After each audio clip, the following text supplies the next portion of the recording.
महात्मा बुद्ध एक गांव में ठहरे हुए थे। वे प्रतिदिन शाम को वहां पर सत्संग करते थे। भक्तों की भीड़ होती थी क्योंकि उनके प्रवचनों से जीवन को सही दिशा बोध प्राप्त होता था। बुद्ध की वाणी में गजब का जादू था। उनके शब्द श्रोता के दिल में उतर जाते थे। एक युवक प्रतिदिन बुद्ध का प्रवचन सुनता था।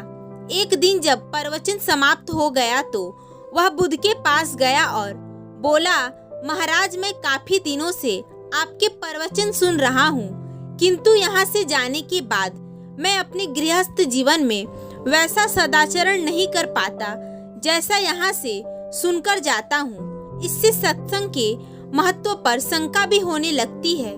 आप बताइए मैं क्या करूँ? बुद्ध ने युवक को बांस की एक टोकरी देते हुए उसमें पानी भरकर लाने के लिए कहा। युवक टोकरी में जल भरने में असफल रहा। बुद्ध ने यह कार्य निरंतर जारी रखने के लिए कहा।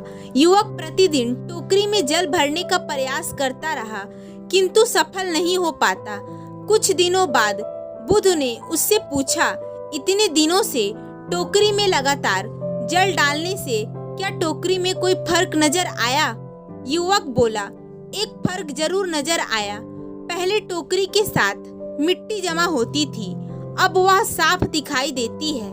कोई गंदगी नहीं दिखाई देती है और इसके छेद पहले जितने बड़े नहीं रह गए, वे बहुत छोटे हो गए हैं। तब बुद्ध ने उसे समझाया, यदि इसी तरह से उसे पानी में निरंतर डालते रहोगे तो कुछ ही दिनों में ये छेद फूलकर बंद हो जाएंगे और टोकरी में पानी भर पाओगे।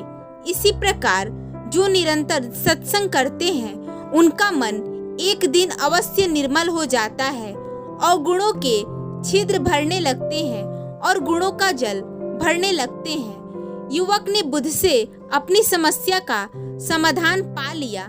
निरंतर सत्संग से दुर्जन भी सज्जन हो जाते हैं, क्योंकि महापुरुषों की पवित्र वाणी उनके मानसिक विकारों को दूर कर उनमें सदा विचारों का आलोक प्रसारित कर देती है।